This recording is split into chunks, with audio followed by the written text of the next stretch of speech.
뉴저지주 세금이 또 한 차례 오를 전망입니다. 뉴욕시 대중교통을 MTA 관할에서 시 관할로 바꿔야 한다는 제안이 나왔습니다.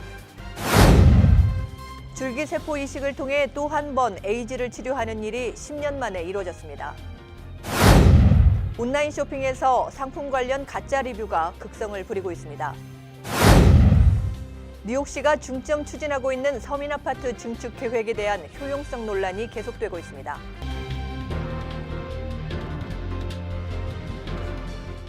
황금돼지해인 2019년 기해년에도 한인 동포 여러분 가정에 만복이 가득하시기를 뉴 밀레니엄 뱅크 임직원 모두가 기원드립니다. Member of FDIC and Equal Housing Lender.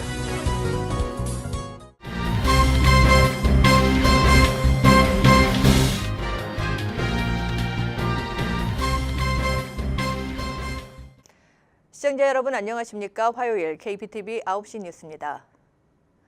뉴저지주 세금이 또 오를 것으로 보입니다. 뉴저지주는 지난해 7월 1일부터 돌아오는 6월 30일까지인 2018에서 2019 회계연도에 총 374억 달러 규모의 예산을 집행하고 있지만 7억 4천만 달러의 적자가 예상되고 있습니다. 내년 회계연도에는 적자 폭이 더 확대될 것으로 보입니다. 필 머피 주지사는 최근 예산 운영과 관련해 교육 분야 예산과 주정부 연금 시스템, 건강보험 지원금 등과 관련한 예산 절감이 없으면 적자 폭이 더 커질 것이라고 밝혔습니다. 관계자들은 2019에서 2020 회계연도에 20억 달러 정도의 적자가 날 것으로 보고 이에 따라 뉴저지주는 세수 확보를 위해 현재 6.625%인 판매세를 7%로 현재 26.9센트인 휘발유세는 27.1센트로 올리는 방안을 검토하고 있습니다. 사치품에는 10%까지 판매세를 인상하는 것도 검토 중입니다.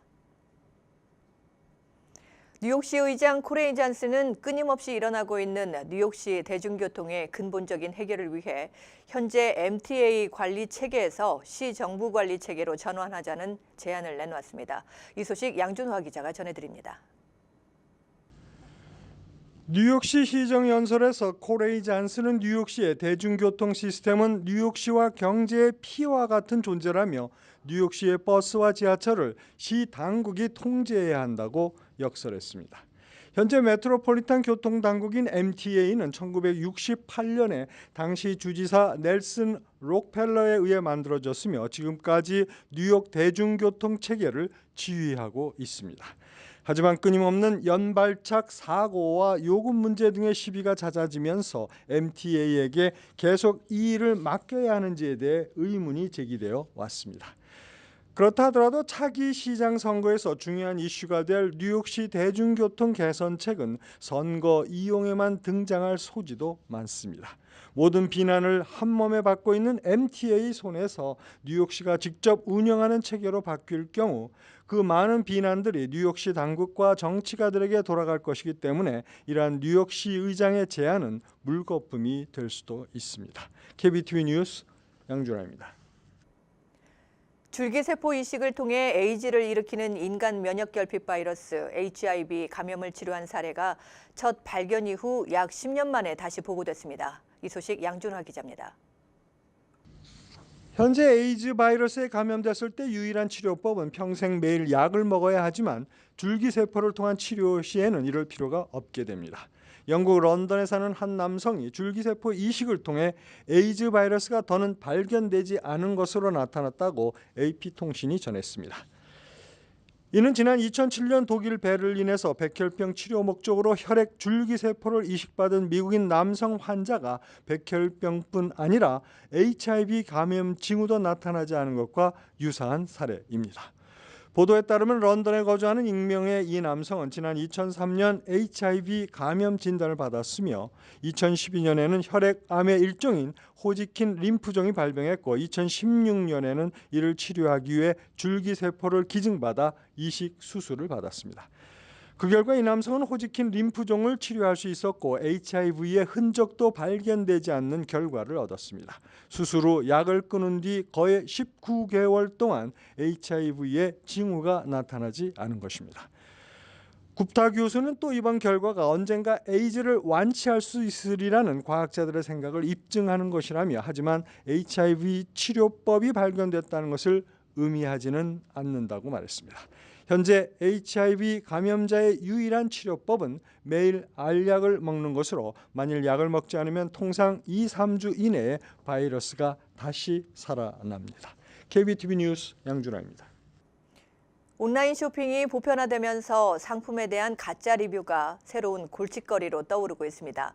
특히 허위 리뷰가 시장 질서를 흐트릴 정도로 심각해지고 있습니다. 온라인 소매업체 사이트의 가짜 리뷰 조사 업체인 페이크스팟은 월마트닷컴에 올라온 리뷰의 52%가 진짜가 아니거나 믿을 수 없다는 평가를 받았다고 밝혔습니다. 대형 전자상거래 업체 아마존도 가짜 리뷰 비중이 30%나 됐습니다. 이뿐만 아니라 화장품 판매 업체 세포라의 웹사이트와 비디오 게임 서비스 업체 스팀에 게재된 리뷰의 신뢰도도 매우 낮다는 분석입니다. 이런 가짜 리뷰로 인해 소비자들의 피해도 늘고 있습니다. 해당 업체들의 고객 신뢰도에 악영향을 끼치고 있습니다. 이와 관련해 월마트 측은 리뷰를 검토한 후 실제 고객이 아닌 리뷰는 즉시 삭제하고 있으며 아마존은 상당한 투자를 통해 가짜 리뷰를 걸러내고 있다고 밝혔습니다. 뉴욕시가 중점적으로 추진하고 있는 서민 아파트 증축 계획에 대한 효용성 논란이 일고 있습니다. 뉴욕시 예산감시기구인 독립예산위원회 IBO는 1일 2014년 1월부터 3년간 추가된 7만 8천 가구의 서민 아파트 신청 소득 조건과 지역 중간 소득을 조사한 결과를 발표했습니다. 이 보고서에 따르면 해당 기간 신설된 서민 아파트의 절반가량은 지원 소득 기준이 너무 낮아 지역 주민들은 정작 서민 아파트 지원 자격을 얻지 못했습니다. 지역 주민들이 신청할 수 있던 서민 아파트는 25%에 불과했습니다.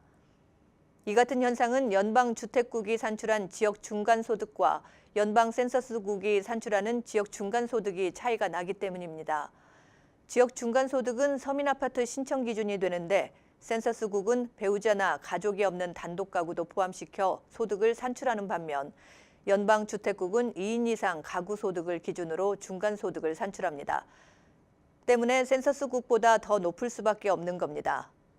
뉴욕시는 연방주택국이 산출한 중간소득을 기준으로 해당 지역의 서민 아파트 신청 자격을 결정하게 되는데 실제 주민들의 소득 수준과 다소 차이가 있다고 지적했습니다.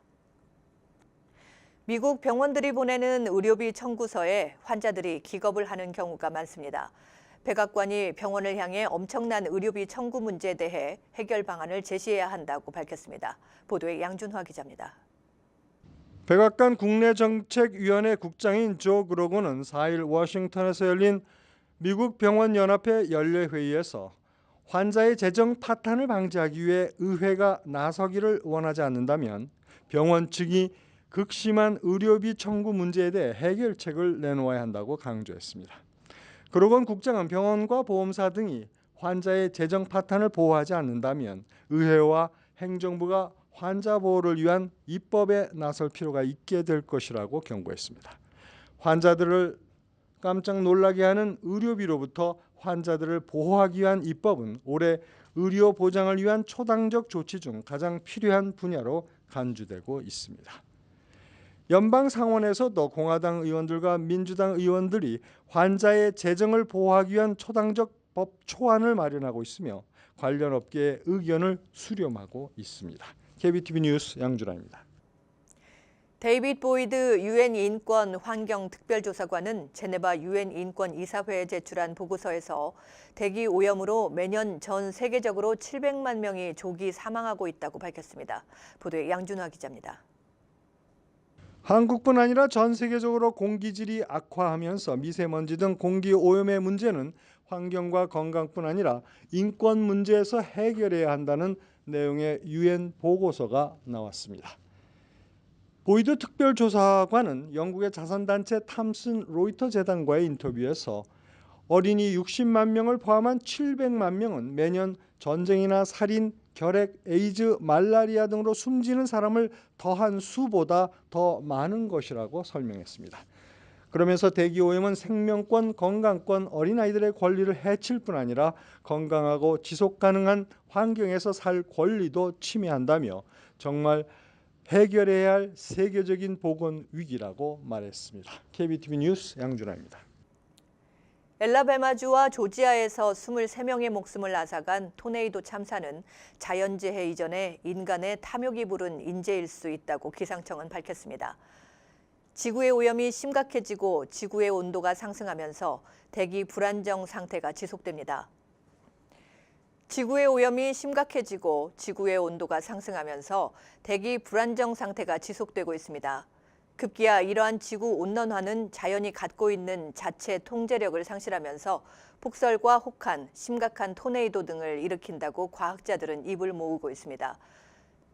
이번에 7년 만에 찾아온 강력한 토네이도도 결국은 환경 파괴와 대기 온도 상승이 주범이라는 것입니다.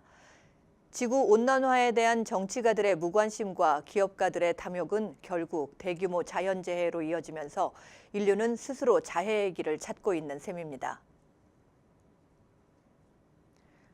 앞으로 뉴저지주에서는 이지패스를 사용해 톨부스를 통과하면 자동으로 전자영수증을 발급받게 될 전망입니다. 최근 뉴저지주 하원은 뉴저지 턴파이크와 가든 스테이트 파크웨이, 그리고 애틀랜틱 시티 익스프레스웨이 등 주요 고속도로에서 이지패스를 사용한 직후 이메일이나 휴대전화로 전자영수증을 바로 보내도록 하는 법안을 통과시켰습니다. 뉴저지주 이지패스의 경우 월 사용 내역을 온라인상으로 확인하는 것은 무료지만 가입 6개월 후부터는 매월 우편으로 내역서를 받게 되는데 이런 경우 비용을 지불해야 합니다. 관계자들은 자동 전자영수증이 발급되면 운전자가 정확히 얼마를 톨비로 냈는지를 바로 확인할 수 있고 잘못된 비용 청구를 확인할 수 있다고 설명했습니다.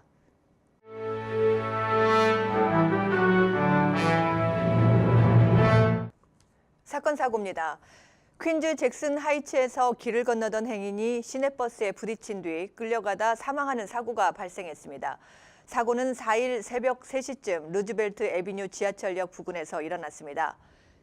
피해 남성은 루즈벨트 애비뉴 선상 75 스트리트를 건너다 메트로폴리탄 교통공사 소속 Q33 버스에 치여 인근 엘름허스트 병원으로 옮겨졌지만 숨졌습니다. 버스 운전사는 루즈벨트 애비뉴 쪽으로 좌회전을 하면서 무언가 부딪히는 것을 느꼈다고 증언한 것으로 알려졌습니다.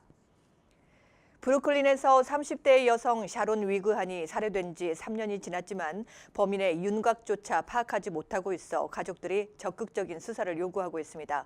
샤론은 2016년 5월 19일 레드훅에 있는 한 벤치에 목이 잘린 사체로 버려져 있었습니다.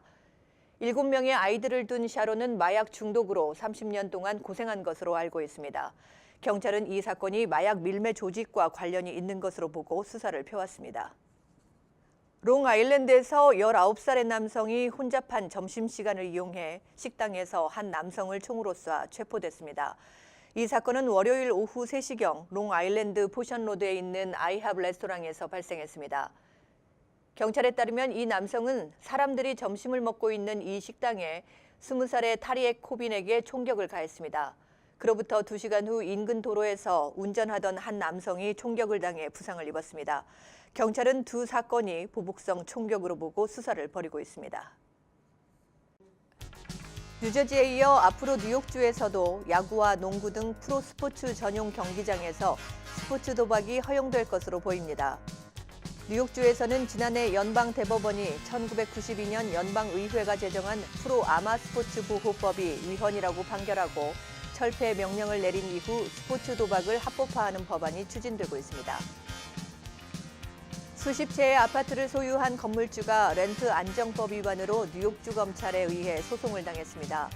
퀸즈 자메이카 힐사이드 애비뉴에 위치한 부동산 업체 자라 리얼티는 렌트 안정법에 따라 보호를 받는 아파트 세입자들의 권리를 침해하고 불법적으로 렌트를 올려받은 혐의 등으로 고발당했습니다. 15억 달러 행운의 주인공이 5개월 만에 드디어 나타났습니다. 사우스캐롤라이나주 복권국은 4일 지난해 10월 메가밀리언 15억 달러 잭팟에 당첨된 주인공이 당첨금 수령을 요청하고 나섰다고 밝혔습니다.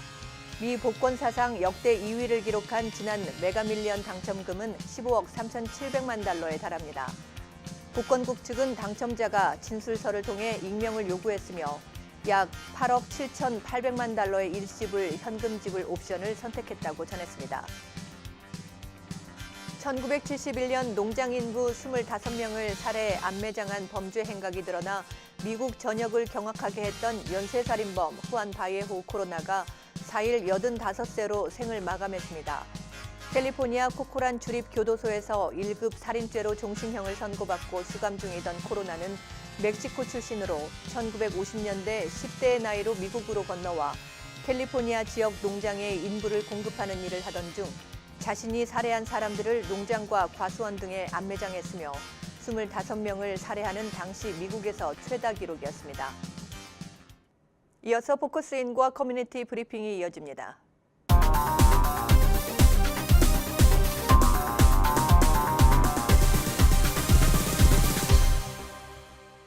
네, 김광우 공인회계사를 모시고 세금 보고 관련 내용을 1, 2, 3부로 포커스인 나눠서 진행하도록 하겠습니다. 안녕하십니까? 예, 안녕하세요. 네, 이제 2018년 세금 보고가 오늘부터 이루어지는 거거든요. 예, 예. 네, 그렇게 되면 세금 보고를 할 때 어떤 서류가 준비한지 문의하시는 분들이 상당히 많아요. 예, 어떤 맞습니다.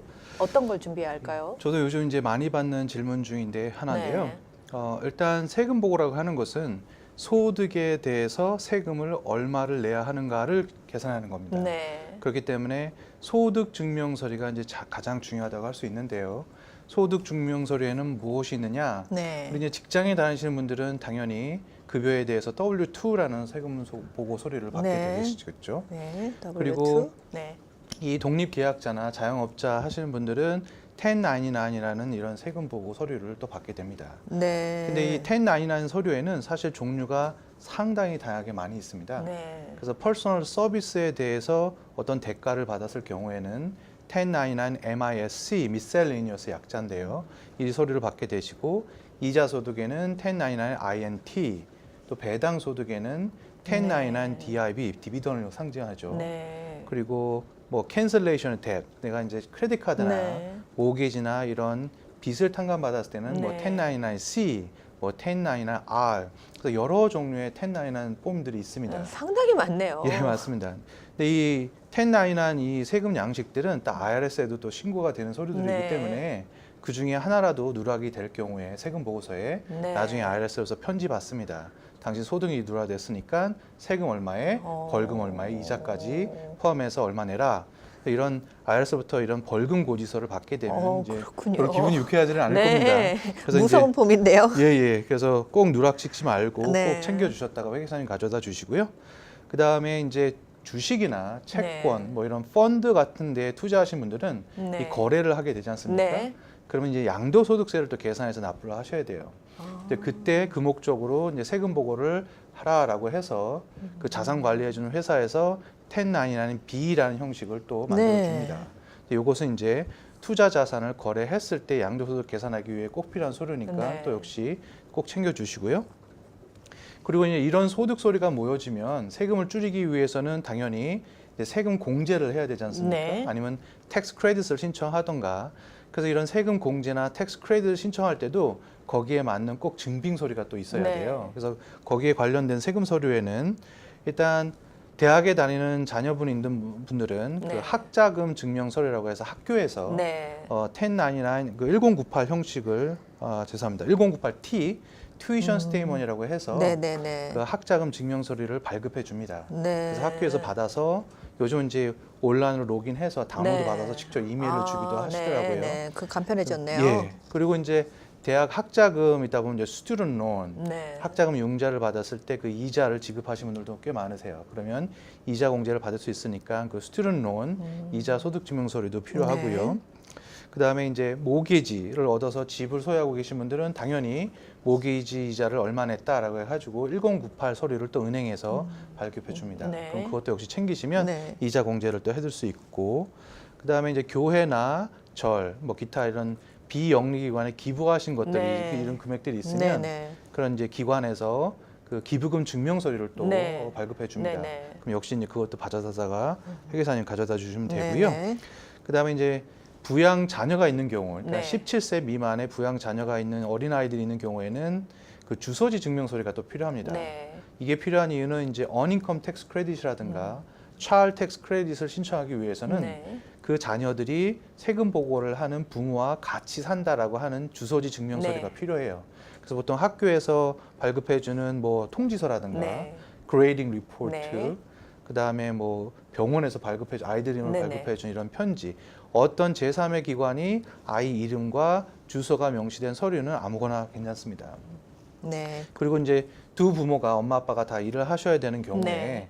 아이들은 이제 보육시설에 또 맡겨야 되잖아요. 네, 그렇죠. 그럼 이제 그 비용도 역시 Dependent Care Expense 크레딧이라고 해서 또 세금 크레딧을 받을 수가 있기 때문에 네. 이런 보육 비용을 지출하신 분들은 또 그 관련 서류를 또 잊지 마셔야 되고요.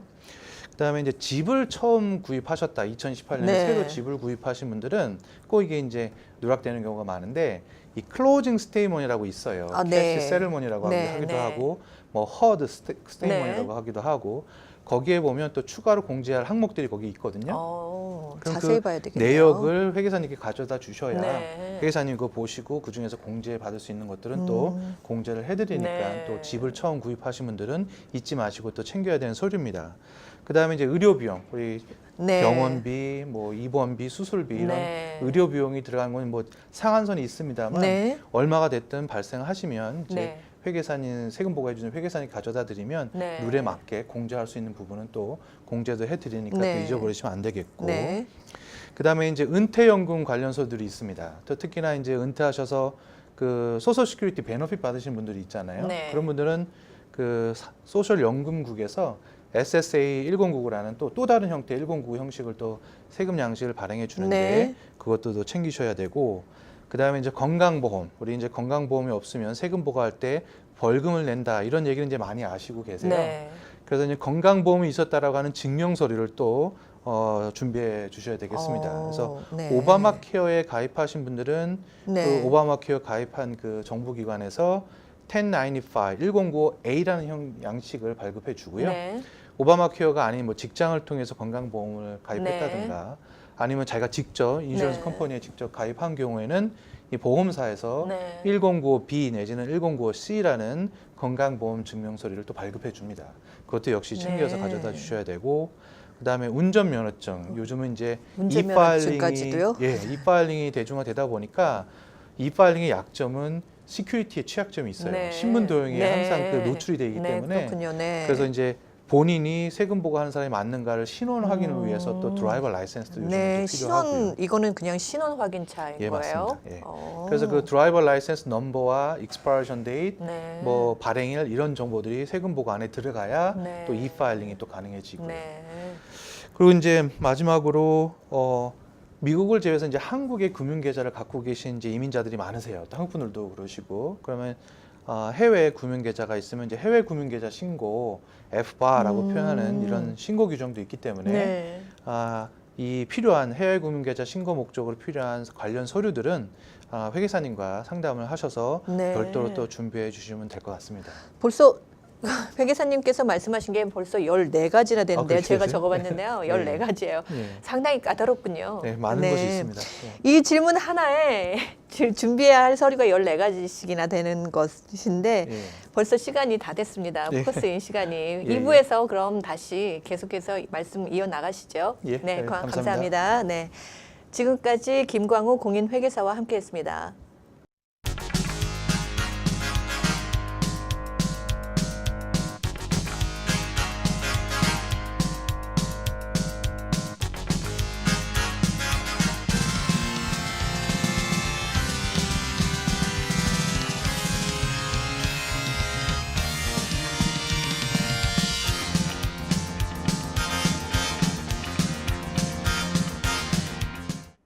뉴욕과 뉴저지 날씨 전해드립니다.